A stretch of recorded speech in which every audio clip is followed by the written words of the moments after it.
Magandang araw po sa inyong lahat.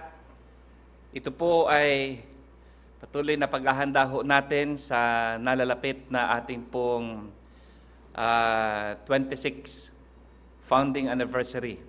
Kaya po tayo po ay hinihimok natin ang lahat ng mga kapatiran ho natin, magsama-sama ho tayo sa panalangin at sa lahat po ng mga nai-assign po sa atin at sa lahat ng mga magiging kabahagi po ng ating pong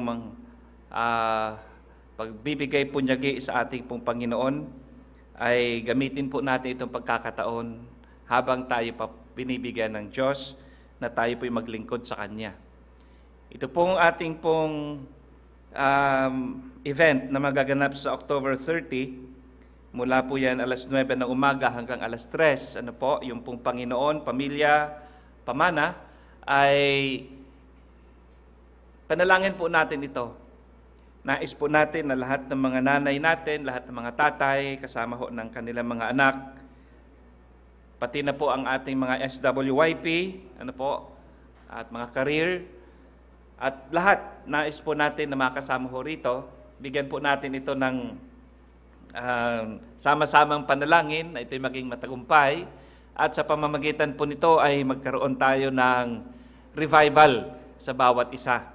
Ito rin po ay paghahanda ng ating puso sa ating pong nalalapit na 26th Foundation Day. At sa lahat po ng mga leaders natin, sa lahat ng mga choir members, sa lahat ng mga ministry heads natin and ministry teams, ay wag natin tigilan ang panalangin po natin sa ating pong gawain, sa bawat isa sa atin, maging sa ating pong bansa. Kasama na rin po ng mga panalangin ho natin na hinihiling po natin, mga prayer request po natin tuwing ating pong Thursday, 7:30 ay meron ho tayong pagtitipon-tipon upang ipanalangin ang mga kahilingan dahil tayo po ay naniniwala sa panalangin. Ako po ay nagpapasalamat in behalf of my cousin, si Brother Ricky and Rosemary Luzada. Siya po ngayon si Rosemary, yung pong aking pinsan, kapatid po siya ni Pastor Ramir Collano, Pastor Rolly Collano, Pastor Herbert Collano, Pastor Zaldi Collano. Yun po yung aking mga pinsan. Ang kanyang kapatid ay nandyan po ngayon, dinala dyan sa Philippine Heart Center. At yung kanyang asawa, si Brother Ricky, siya po ay aking best friend nung pong siya ay high school. High school po kami. Kaya patuloy niyo po ipanalangin dahil siya po ay ooperahan sa puso. Ang pinsan kong ito, si Maye, we fondly call her Maye, ay siya po ang principal sa State University doon po sa amin, sa Bicol, sa Goa. So, patuloy niyo pong isama yan sa ating pong panalangin, kasama rin po yan sa ating pong prayer request. And, syempre, napakahalaga ang ating pong panalanginan sa isa't isa. Hindi ho natin ito matatawaran. At para naman sa ating pong Purity Series, ito po ay yung napakaganda yung tinuro ni Pastor John noong nakaraang Sabado. At ito po ay malaking tulong po ito, napakalaking tulong po ito sa ating po mga kabataan. Walang ibang makapagbibigay sa atin po ng protection, kundi ang salita ng Diyos. Ang kaalaman ho natin sa salita ng Diyos ay hindi rin po natin dapat tawaran. Ito po ang nagbibigay sa atin ng katatagan na kahit anong kalamidad o anong problema o anong sitwasyon natin sa buhay, ito po ang magpapatatag ho sa atin. At kaya tuloy din ho natin yan isama sa ating pong panalangin. Sa umaga pong ito ay nais ko pong bigyan ng pamagat ang ating pong pag-uusapan. Medyo po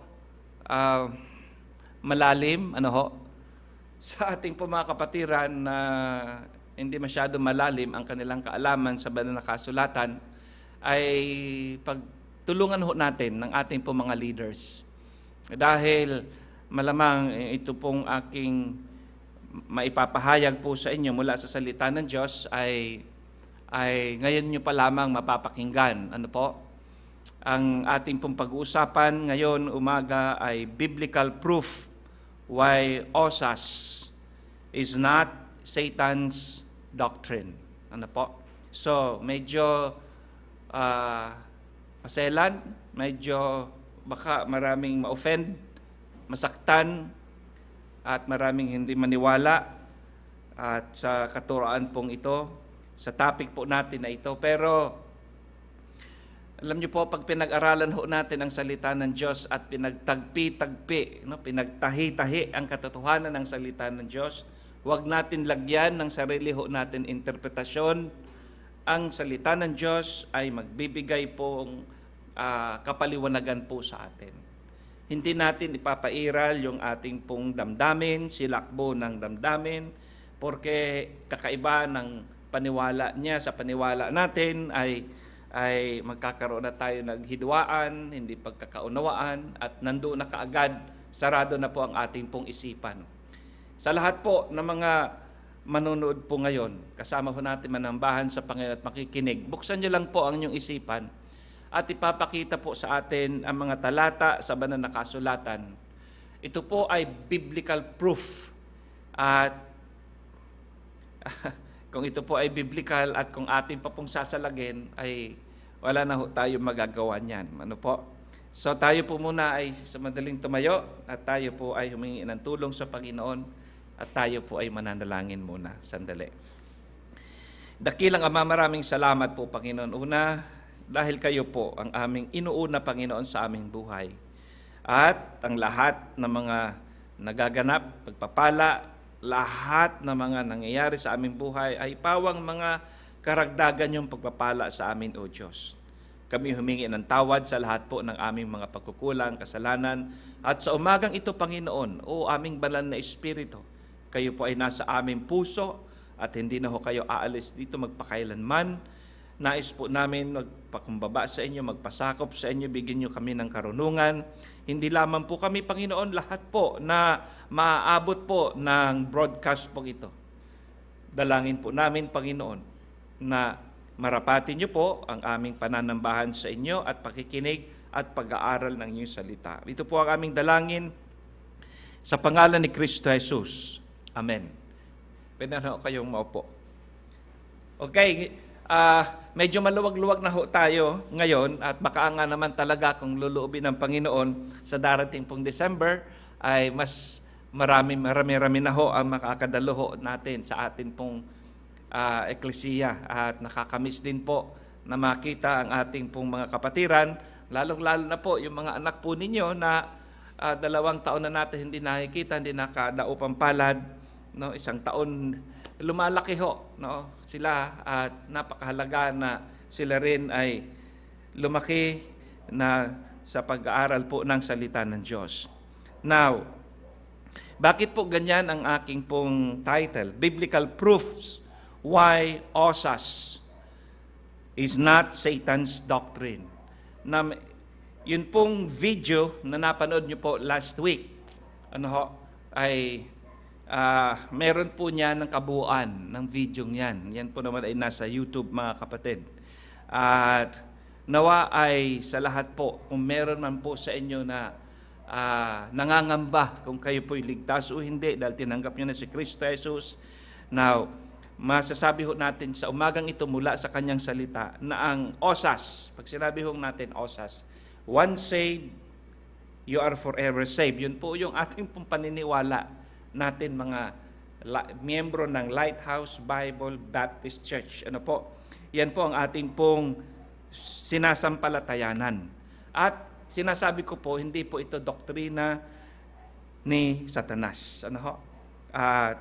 At ipapakita ko po sa inyo sa banal na kasulatan bakit hindi ito doktrina ni Satanas o katuruan ni Satanas. Okay? So, panoorin po muna natin yung video. At habang pinapanood, buksan lang itong aking microphone kasi magbibigay ako ng comment. Once you are saved, forever you are saved. Mag-backslide ka man, mag-nightclub ka man, mag-corrupt ka man, ano man ang gawin mo sa buhay Hindi mo, yan. pag naging anak ka na Nung una. ng Diyos, forever yun. Away the sins of the world, John 1:29. The only way to God the Father except Him through Jesus Christ, John 14 verse 6. Okay. Kaya Yan, tama mga yan. magulang at kapatid, dalawang bagay ho, ayoko lang makalimutan.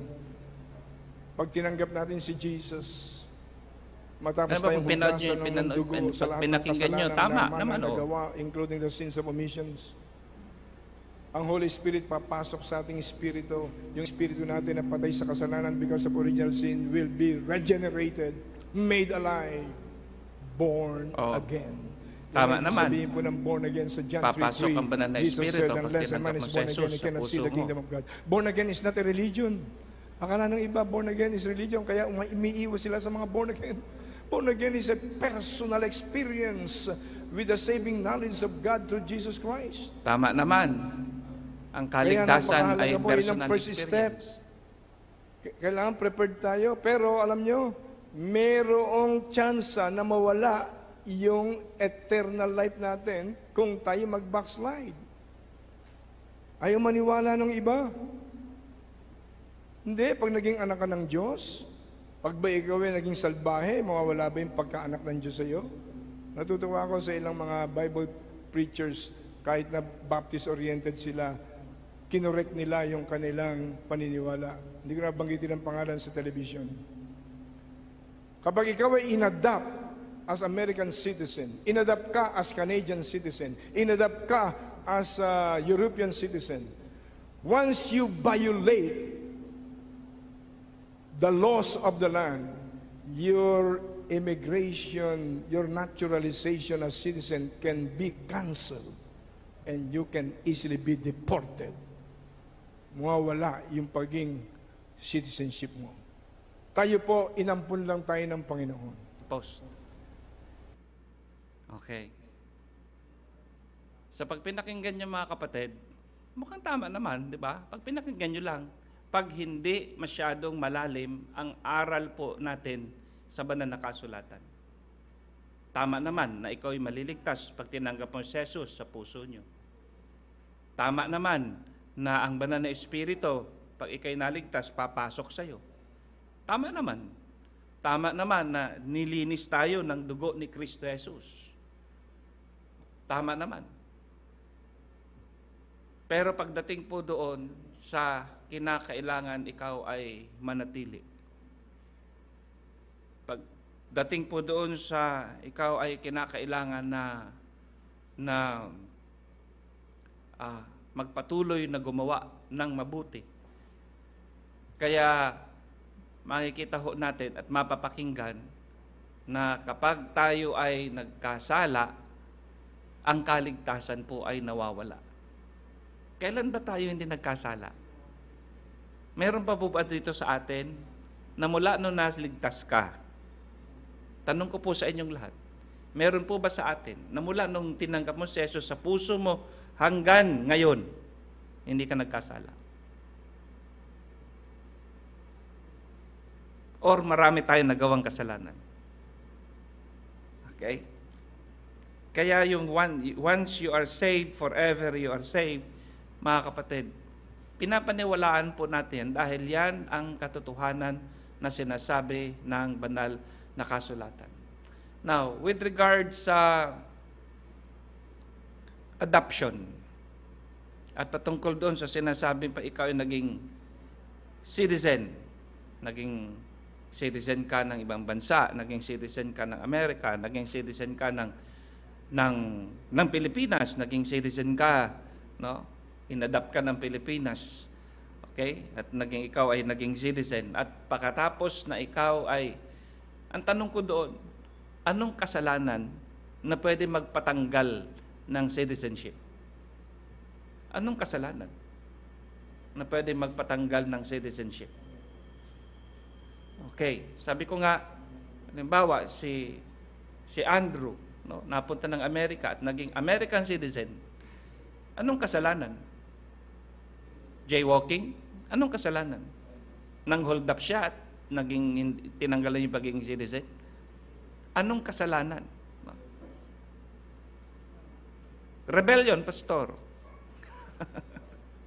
Okay. Anong kasalanan? Pinatay niya si presidente ngayon? Si Biden. Pinatay niya. Anong kasalanan? Ang magpapatanggal. Sige, pakituloy po yung video.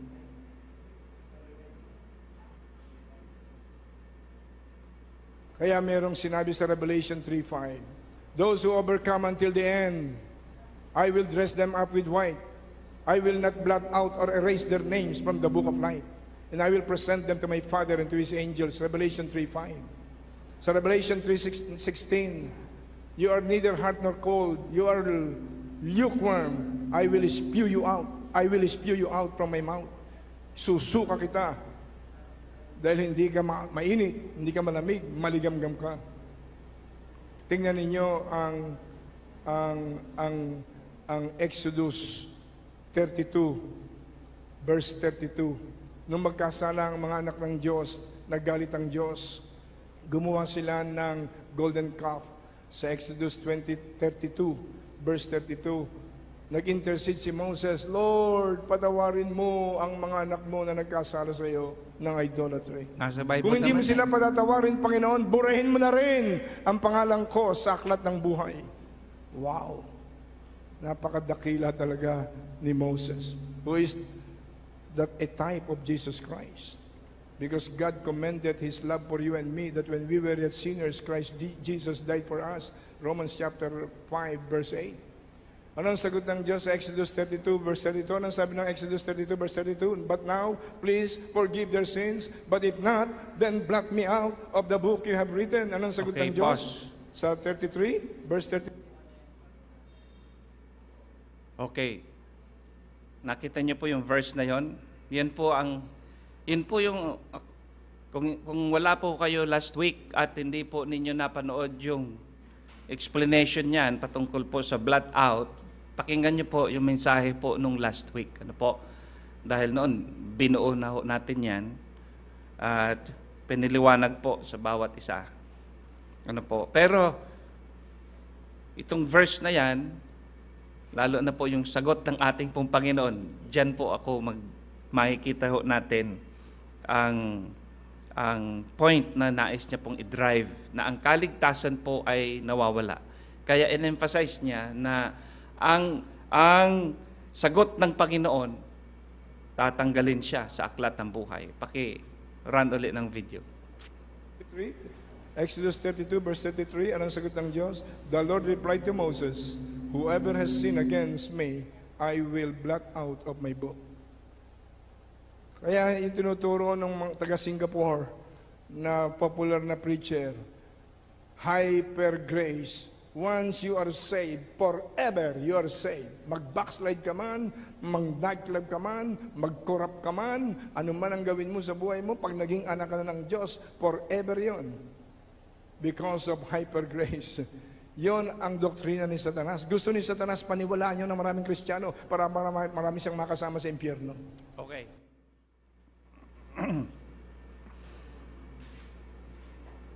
Now, dito po sa Exodus chapter 32, verse 32, yun po yung binasa natin na Bible reading po kanina.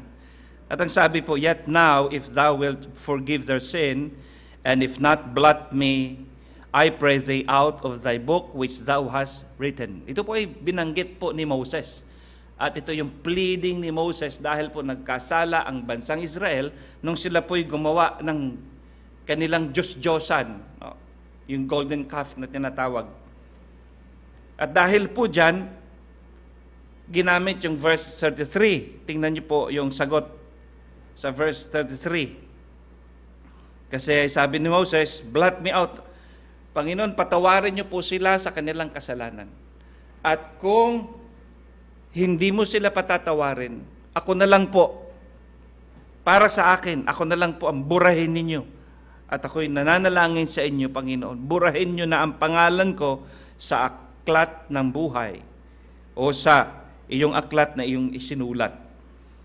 Na ang sagot ng Panginoon, ito, Tingnan niyo po yung sagot ng Panginoon, na binigyan niya rin ng diin. Sabi niya, and the Lord said unto Moses, tama po ito kasi nasa banal na kasulatan eh. And the Lord said unto Moses, whoever hath sinned against me, him will I blot out my book. So ang pinanguhugutan po ng doktrina na ang kaligtasan ay nawawala sa kanilang katuruan, pag nagkasala, whoever sinned against me, kaya tanong ko po, sino ba ang hindi nagkasala sa atin? Whoever sinned against me, him will I will blot out. Buburahin ko siya sa aking aklat. Kung kaya, mga kapatid, yung pong nagkasala, kayo po, tayo po na nagkasala, ilang beses ka nagkasala, burado na. No? Nung una ka nagkasala, pagkatapos sumaligtas, burado na yung kasalanan. Ay, burado na yung pangalan mo. Sa aklat, binura na. So pag binura, ikaw ay na-save, binura, di unsaved ka na. Yan po ang patutunguhan. Pag binura, di ba, pag tinanggap mo si Jesus, ang banal na Espiritu ay papasok sa iyo. Nagkasala ka, di binura. Pag binura, blinat out, di yung banal na Espiritu umalis. Wala ka ng banal na Espiritu. Kaya lahat po kayo na mga backslider, wala kayong banal na Espiritu sa puso ho ninyo. At hindi rin ho kayo ligtas. Ano? Okay. Di ba, pag tinanggap mo si Kristo Jesus, born again ka, nagkasala ka. Di burahin. Kasi sabi dyan, whoever sinned, meron ba sa atin pong hindi nagkasala? Okay. So whoever sinned, nagkasala ka, di burado. Since sabi mo save ka, so nagkasala ka, di unsaved ka ngayon. Yun po. Okay? Naligtas ka, hinugasan ng Panginoon ang iyong kasalanan sa pamamagitan ng kanyang dugo. Hinugasan. Okay? Nagkasala ka. Di binura. Kasi burahin daw eh. Nung binura, di marumi na naman. Dapat ka naman hugasan. Okay? So, kaya, mga kapatid, sabi pa kanina, nung tinanggap mo si Kristo Jesus, you were made alive. You were quickened. Nabuhay ang espiritu mo, quickened, alive. Nagkasala. Nag-sin against God. Di binura. Kaya nung binura, di meron ka na namang kamatayan. So anong gagawin nila? Masasave uli. Anong dapat gawin? Tatanggapin uli si Jesus. Anong dapat gawin? Magre-repent uli. Nagtataka ako, ilang beses kaya sila na born again? Ilang beses kaya sila na born again? Kasi na born again ngayon, kinabukasan na unborn again, sumunod uli, nagkasala, na born again. Di bawat kasalanan, kung sandaan kang beses nagkasala, sandaan beses ka na unborn again. So nakita niyo po, renounce yung citizenship, ayoko na, nagkasala na ako, renounce na yung citizenship natin. Paano? Pag tumanggap ulit kay Kristo Jesus, di naging citizen ka ulit. Nagkasala, hindi ka na adopted, hindi ka na inampon. Ngayon, nanumbalik di inampon.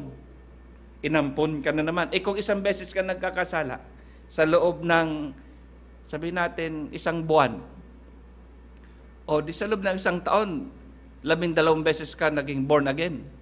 12 beses ka rin naging unborn again. So nakita niyo po, mga kapatid, pag pinakinggan mo lang, parang tama. Ano po? Pero, kaya nung sinabi niya, mag-backslide ka man, mag-nightclub ka man, mag-corrupt ka man, forever you are saved. Yan daw po ay doktrina ng dyablo.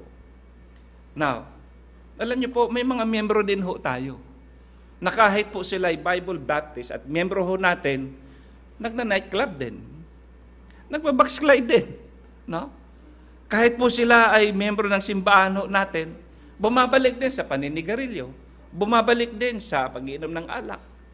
At yung dati mga ginagawang mga kasalanan, nung hindi niya pa tinanggap si Jesus, nagagawa uli.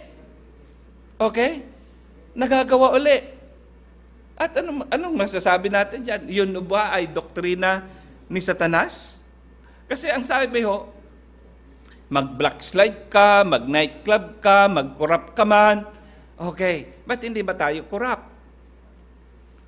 Mula buwan nung tayo po'y naligtas hanggang ngayon, hindi tayo nag-corrupt. Okay?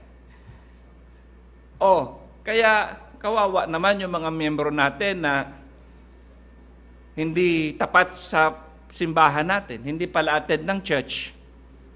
Di wala na po, burado na ho ang iyong pangalan sa banal na sa Panginoon. Kayo po na mga miyembro natin ng Lighthouse Bible Baptist Church na nanumbalik sa kasamaan, At sabihin na natin anong klaseng kasamaan ginawa. Okay, wala na po. Burado na yung pangalan natin. Hindi na ho tayo ligtas. At dahil dyan, yun po sinasabing doktrina ni Satanas. Pakinggan nyo nga yung pangalawang video. Once you are saved, forever you are saved. Mag-backslide ka man, mag-nightclub ka man, mag-corrupt ka man, ano man ang gawin mo sa buhay mo, pag naging anak ka na ng Diyos, forever yon. Yon ang doktrina ni Satanas. Gusto ni Satanas paniwalaan yun ng maraming Kristiyano para marami siyang makasama sa impyerno. Once you are saved, forever you are saved. Mag-backslide ka man, mag-nightclub ka man, mag-corrupt ka man, ano man ang gawin mo sa buhay mo, pag naging anak ka na ng Diyos, forever yon. Yon ang doktrina ni Satanas. Gusto ni Satanas paniwalaan yun ng maraming Kristiyano para marami siyang makasama sa impyerno. Once you are saved, forever you are saved. Mag-backslide ka man, mag-nightclub ka man, mag-corrupt ka man, ano man ang gawin mo sa buhay mo, pag naging anak ka na ng Diyos, forever yon. Yon ang doktrina ni Satanas. Gusto ni Satanas paniwalaan yun ng maraming Kristiyano para marami siyang makasama sa impyerno. Yon ang doktrina ni Satanas. Yon ang doktrina ni Satanas. Yon ang doktrina ni Satanas. Okay. Alam niyo po kung bakit ko pinaulit-ulit yan sa inyo. Kasi may mga miyembro tayo na hindi naman talaga tapat. Pero ang Panginoon nagbibigay po sa atin ng pag-asa. No? Hanggang sa tayo po ay buhay pa, may pag-asa tayo sa Panginoon. Gusto ng Diyos na tayo ay makapiling niya. Pero papakita ko po sa inyo sa banal na kasulatan. Hindi ko po kinakampihan yung mga members natin na ayaw maglingkod sa Diyos. Ano po? Makikita ho natin sa banal na kasulatan. May mga membro tayo, ayaw maglingkod, ayaw pumunta ng church, ayaw manambahan, ayaw mag-tithes, ayaw mag-offering. Okay? So, kaya sabi niya, mag-backslide ka man, mag-nightclub ka man, mag-corrupt ka man. Alam niyo mga kapatid, kahit po hindi ka nagbibigay ng tithes, hindi po sinasabi ng banal na kasulatan na nawala ang kaligtasan mo. Sabi ng iba, yay, pwede na ako di magbigay ng tithes. Hindi ho. Gawin natin po ang tama. Ipapakita po sa atin ng Panginoon na binibigyan tayo ng tsansa ng Diyos. Dahil ang biyaya ng Panginoon ay napaka-laki. Kaya po ang topic natin ngayon, biblical proofs. Why OSAS? No? Why OSAS? Ano nga po yung OSAS? One saved, always saved is not a Satan's doctrine. Proof number 1. Tingnan niyo po Unang proof sa banal na kasulatan. 1 Corinthians chapter 5 verse 1. Sabi ng Apostle Paul, It is reported commonly that there is fornication among you. Nakarating yung balita kay Apostle Paul na na mayroon fornication among you sa simbahan. Okay? So, mayroong kasalanan. May immorality na nagaganap doon sa Corinthian church. And such fornication is as not so much as named among the Gentiles. So ano yung pinaka-meaning ng fornication? Nung panahon na yun ni Apostle Paul, one should have his father's wife. Matindi ito. Kung sa ating term, incest po ang tawag dyan. Okay? Ano yun? Kinakasama niya, membro po yan ng church, pero kinakasama niya ang asawa ng kanyang ama. O, kita nyo? Siyempre, pag binasa ho natin niya by context, no? Makikita nyo doon kung anong ginawa ho nila. Pero tingnan nyo po ang verse 5. Anong ginawa po nila? Sabi sa verse 5. To deliver such an one unto Satan. Ibigay na yan kay Satanas. Kasi sabi doon, pag binasa niyo po, itakwil. Ibigay yan kay Satanas for the destruction of the flesh, that the spirit may be, ano sabi? Saved. Ligtas. In the day of the Lord. Hindi po tiningnan ni Apostle Pablo na yun ay hindi ligtas. Okay? Pero hindi sinasabi ni Apostle Pablo, total pala ako'y ligtas na, pwede ka na mag-corrupt, pwede ka na mag-ganito, pwede ka na mag-alunya, pwede ka na mag-adultery, pwede ka na... Hindi po yan ang context na pinag-uusapan. Ang sinasabi rito, mga kapatid, membro ito ng Corinthian Church, pero napabalita na kinakasama niya. Ang tinding kasalanan ho yan. At kung hindi ho tayo tama ang ating puso't isipan, ikukondemn mo yan. Pero ang sabi rito, ibigay na yan kay Satanas para mapahamak ang alin? Ang katawan. Ang katawan for the destruction of the flesh.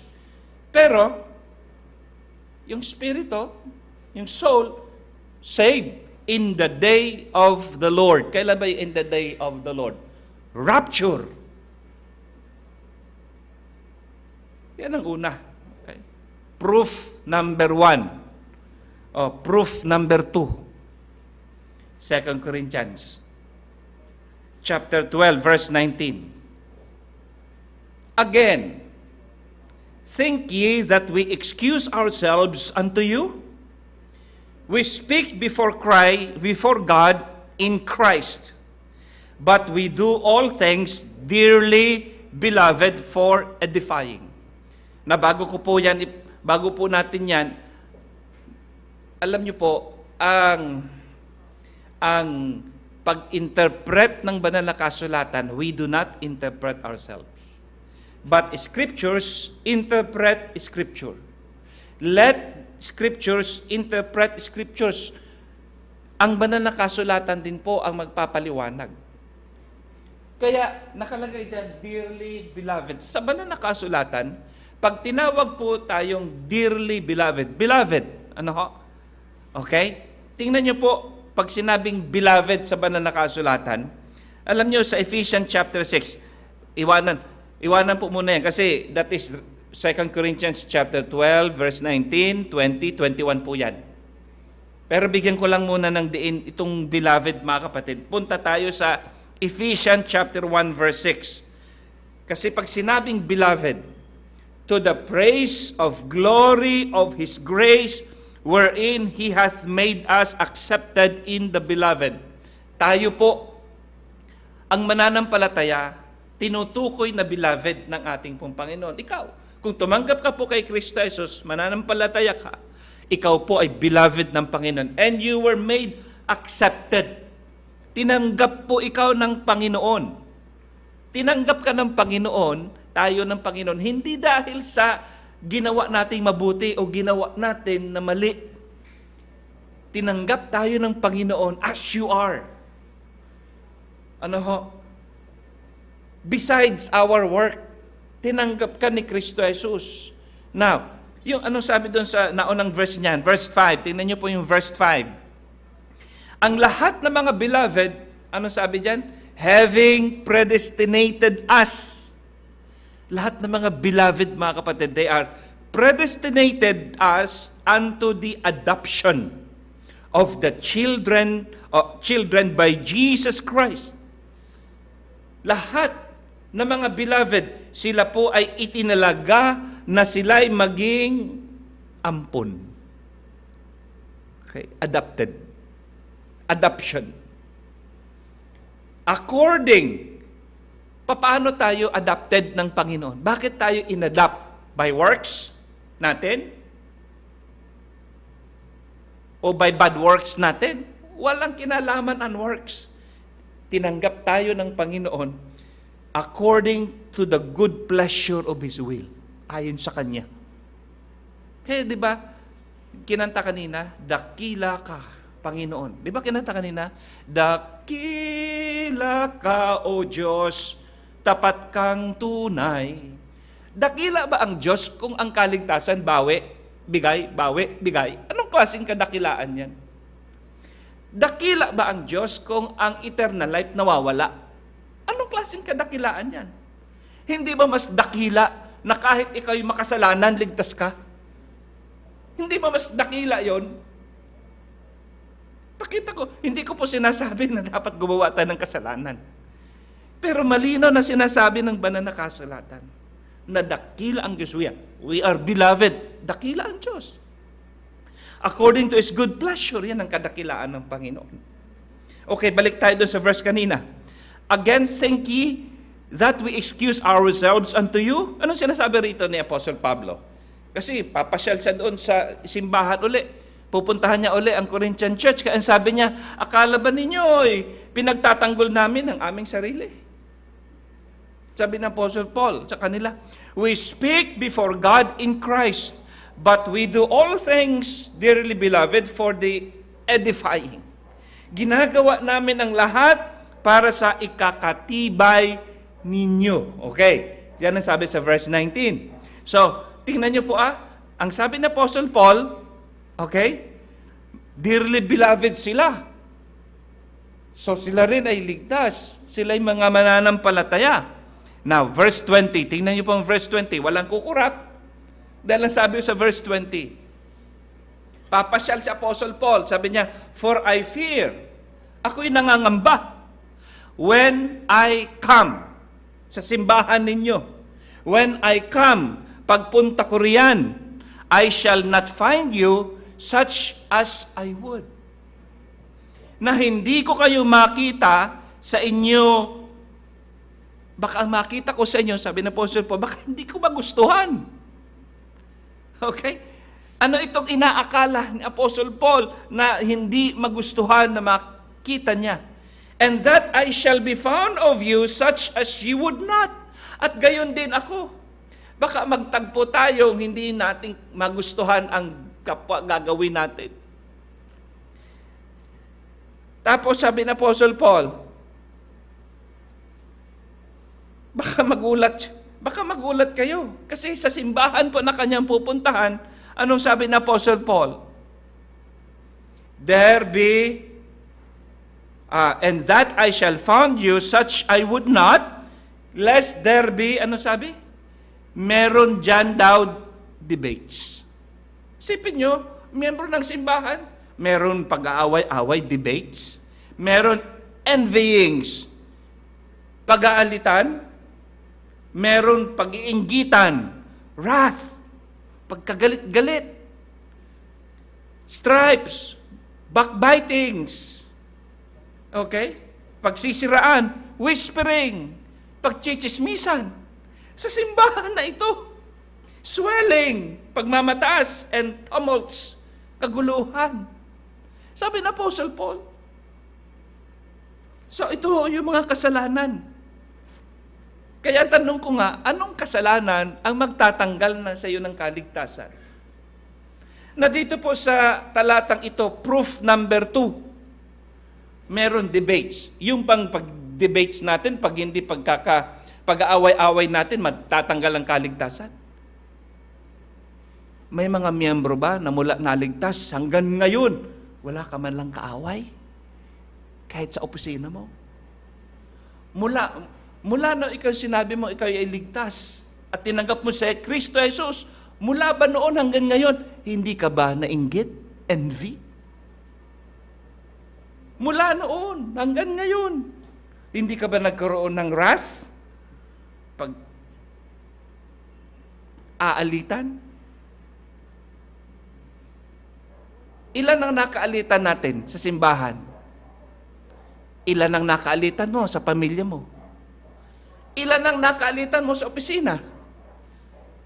Ilan ang nakaalitan mo sa kapitbahay mo? So tanggal na ang kaligtasan. Whispering. Sabi nun, ang babae raw chismosa. Hindi po, ang lalaki ang mas chismoso. Okay? So, hindi ka nagchismis. Dahil dyan. Paano yan? Burado na lahat, pangalan natin. Ito ba ang tinutukoy ni Apostle Pablo?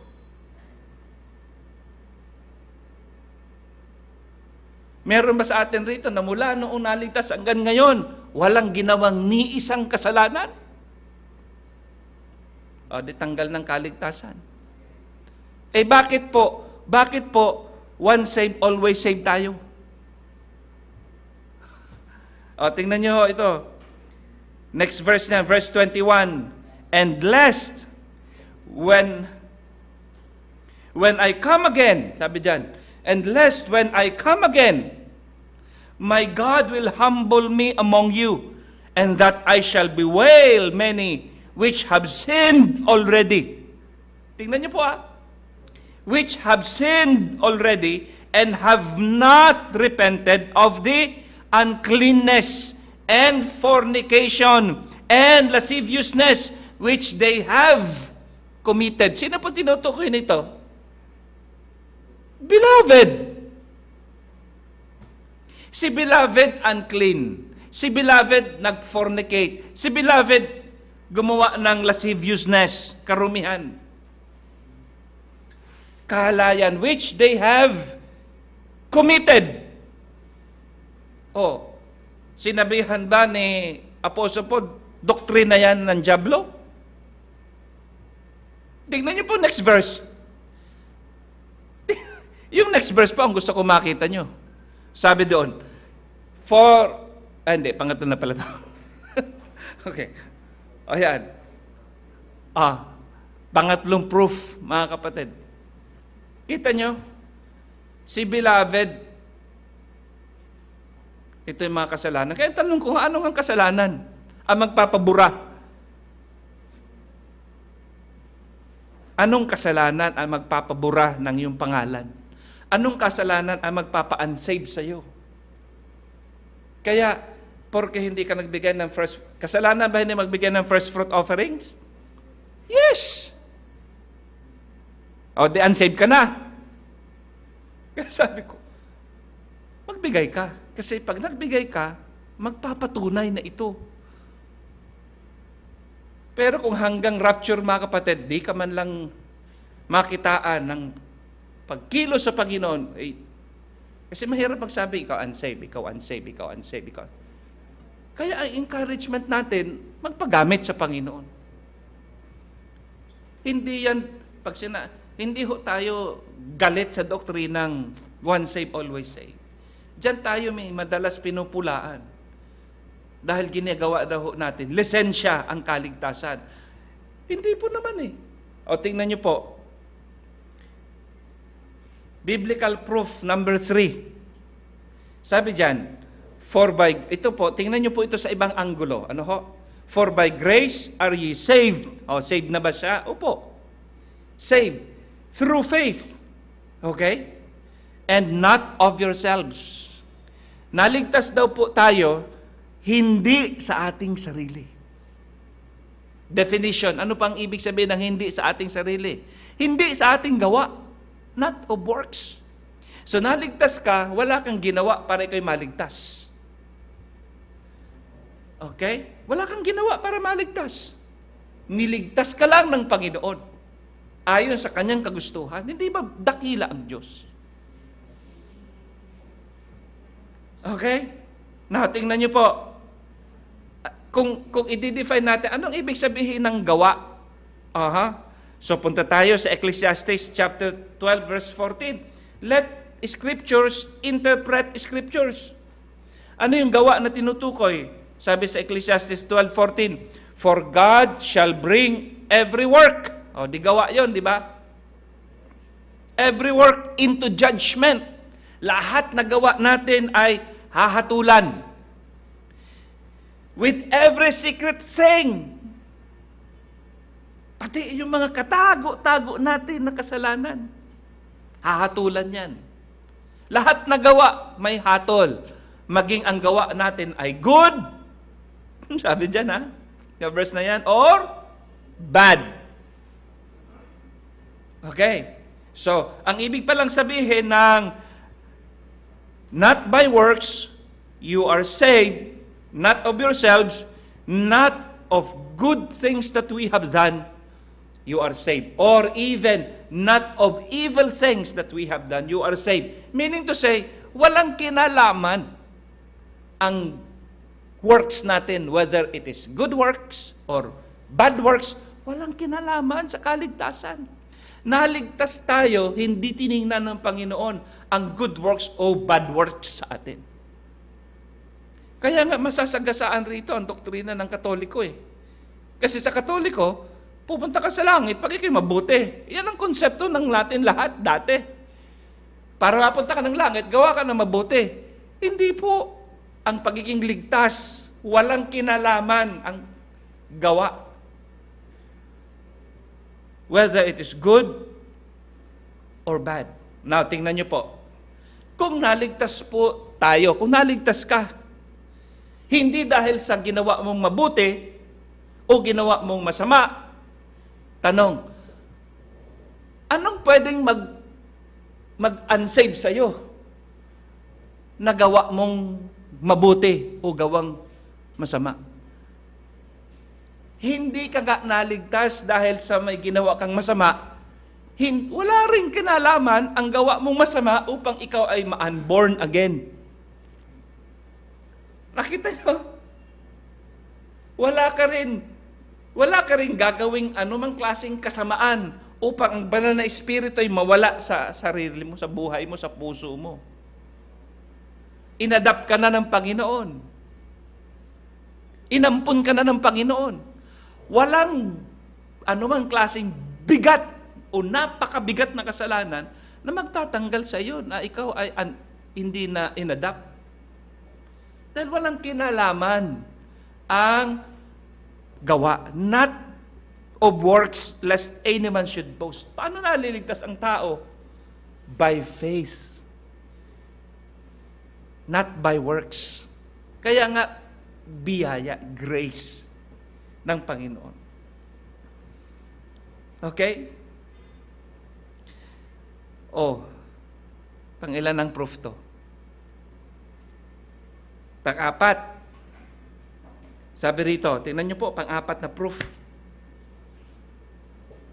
1 Corinthians chapter 3, verse 1, and I, brethren, kinawag na naman na kapatid, sabi ni Apostle Paul, I, brethren, could not speak unto you as spiritual, but as unto carnal, mga kapatid, kung ligtas, no? Kayo, sa madaling salita, carnal kayo. Fleshly. Yan bang ibig sabihin ng carnal? Fleshly. Okay? Pero sinabi ba ni Apostle Paul na sila'y hindi ligtas? Now, ano mangyayari, Pastor, sa aking gawa? Ano mangyayari doon sa gawa? Kung ang kaligtasan hindi gawa. Dito sa Corinthian Church, mga miyembro, carnal, fleshly. Kaya siyempre, pag alam nyo, pag carnal ka, wala ka sa choir. Pero di ba pwede rin nasa choir ka? Abril, pwede rin bang nasa choir ka na carnal? Pwede rin po ba ako mag-preach na carnal? Yes. Lakas ang amen, oh. Yes. Kaya ang sabi ng Apostle Paul, I could not speak to you as carnal. Yun lang. I could speak to you as carnal, fleshly. So mga carnal sila. Paano ba maging carnal? Ay, naman. Elementary yan. Verse 1 yan. At tingnan niyo po yung verse 13. Anong mangyayari sa ating gawa?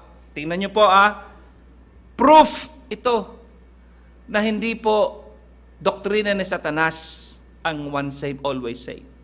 Tingnan niyo sa verse 13. Bahala na kayo magbasa ng buong chapter na yan. Pero verse 13, tingnan niyo. Every man's work, na-define natin, everyone's work. Hindi ako nag-define, kundi ang Bible. Ano ibig sabihin ng work? Whether it is good or bad.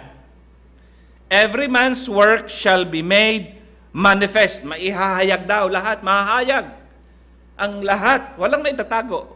Maging yan ay mabuting gawa o yan ay masamang gawa. Maihahayag yan. For the day shall declare it. Darating ang araw. Merong araw ng paghuhukom. Merong araw ng judgment. The day shall declare it. Isang araw, one day, maihahayag ang lahat ng mga katago-tago natin. Because it shall be revealed by fire. And the fire shall try every man's work of what sort it is. Okay? So anong definition dyan ng man's work? What sort it is. Kahit ano. Whether it is good or bad works. Yun po yung every man's work of what sort it is. Okay. Now, tingnan nyo. Ano mangyayari sa good works natin? Ano mangyayari sa good works natin? Magpapalampas sa'yo sa langit? Madodoble ang kaligtasan mo? Anong sabi? Next verse. For if any man's work abide, yung good works yun. If any man's work abide, good works yun, which he hath built thereupon, he shall receive a reward. Yung good works natin, mga kapatid, may reward. Good works ba yung nagbigay sa akin ng tubig na ito? Yes. Good works ba yung nandito tayo, nananalangin, kasama tayo rito, nag-attend sa church? Good works ba? Next week, mga kapatid, pwede na tayo mag 30% rito sa church. Good works ba yun? May reward yan. Good works po ba sa darating natin Foundation Day sa December? Mas marami na ho tayo ngayon kung loobin ng Panginoon. Yes! Good works ba? Na may nakita akong nagtugtog ng gitara. Akala natin kasi para lang tayo naggitara sa inuman sa kanto. Sa Panginoon po hindi. Napalaking bagay ho yan. That's good works. Okay? Anong mangyayari dyan? May reward. May reward yan.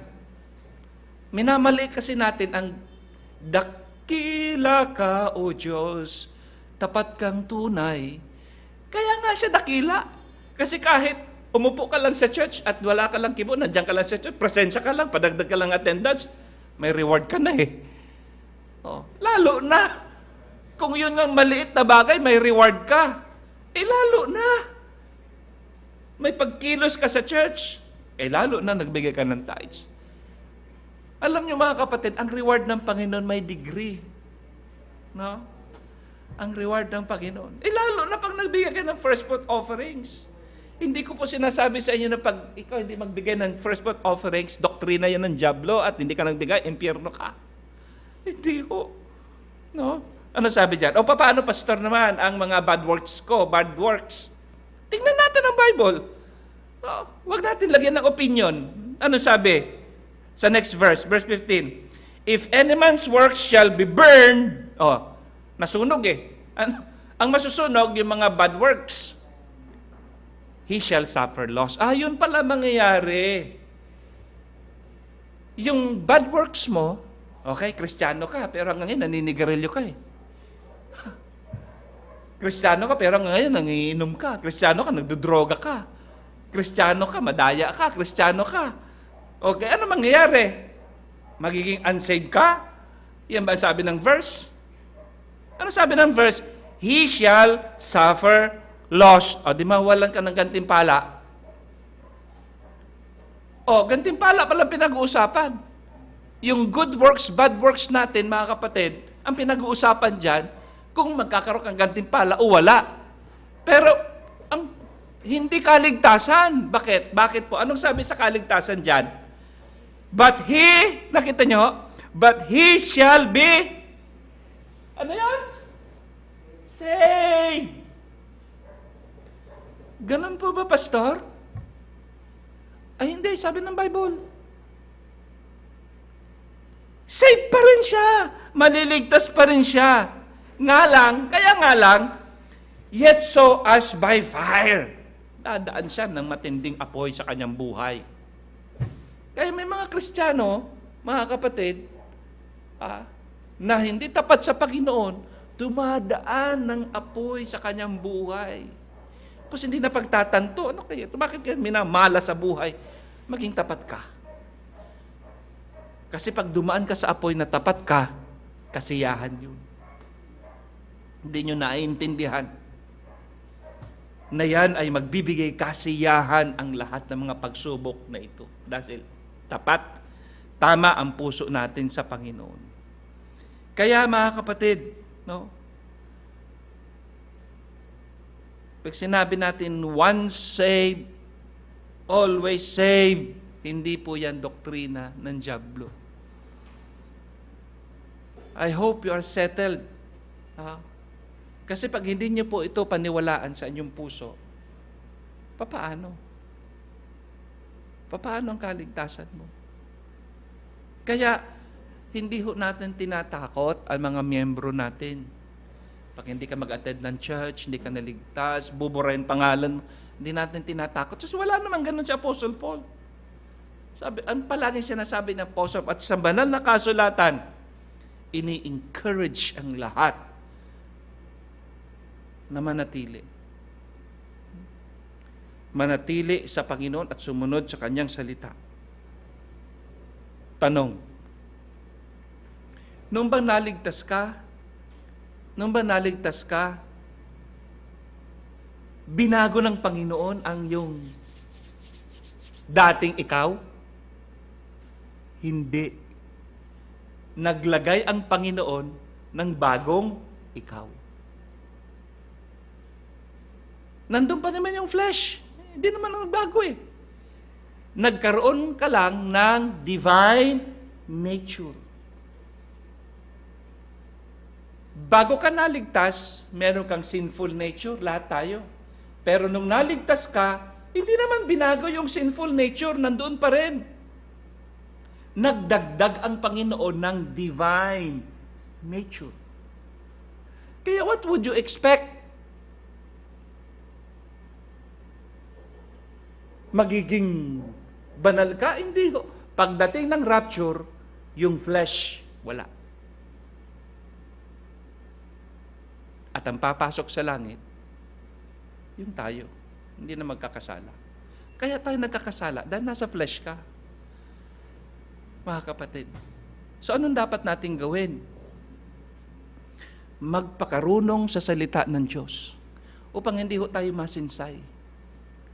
Ang Diyos ang nagbibigay sa atin ng karunungan at katalinuhan. Kaya, pag sinabing once saved, always saved, yan ay doktrina ni Satanas, aralin sa banal na kasulatan.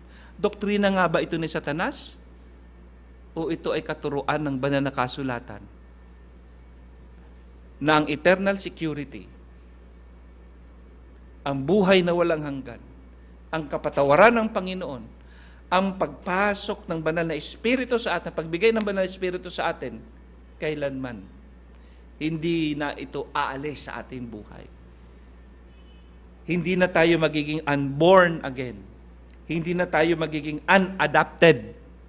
Hindi na tayo magiging without eternal life. Wala po yan sinasabi sa banal na kasulatan. panghawakan ho natin ang katotohanan ng Diyos. Ngayon po, ang daming mga tao minsan, mga mananampalata, ayaw bumalik sa church kasi ang tingin nila sa kanilang sarili, sobra-sobra yung kasalanan ko. Hiyang-hiya na ako sa aking buhay. Ayoko nang bumalik sa church. Ayoko na maglingkod. Ano kayong titingnan, ano kayong sasabihin ng mga tao sa akin? Alam niyo yung ganong klase mga tao, kulang sila ng kaalaman ng salita ng Diyos. Madali kayong masinsay. Mag-aral, makinig, magpakumbaba sa Panginoon. Katulad yan, ilan ang naniniwala. Kaya, galit sila sa inyo. Sabihin nyo, once saved, always saved. Galit sila sa inyo.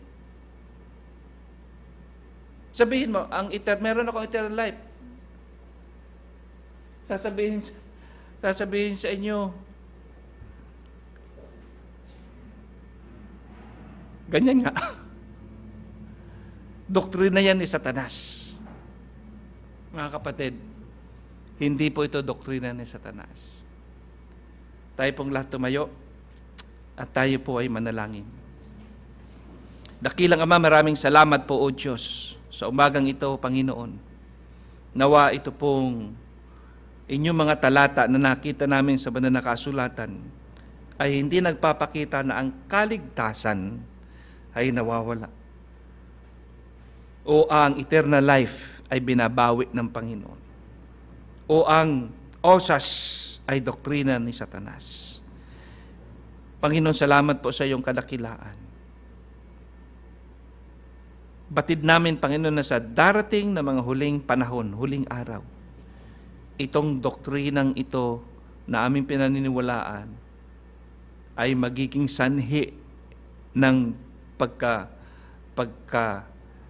munghi, ang bibigay ng galit dahil sa katuroang ito, Panginoon, na once saved, always saved. Dakilang Ama, saan man po makarating ang mensahe pong ito, kayo po, Ama, ang magbigay kaliwanagan sa lahat ng mga makikinig.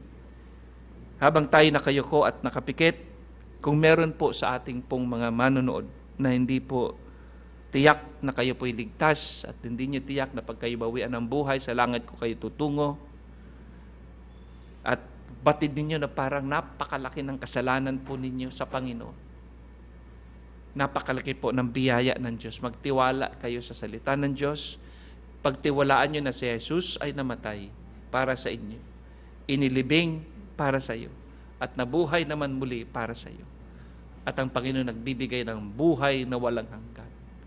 Minsan ang binayaran ni Jesus ang iyong kasalanan.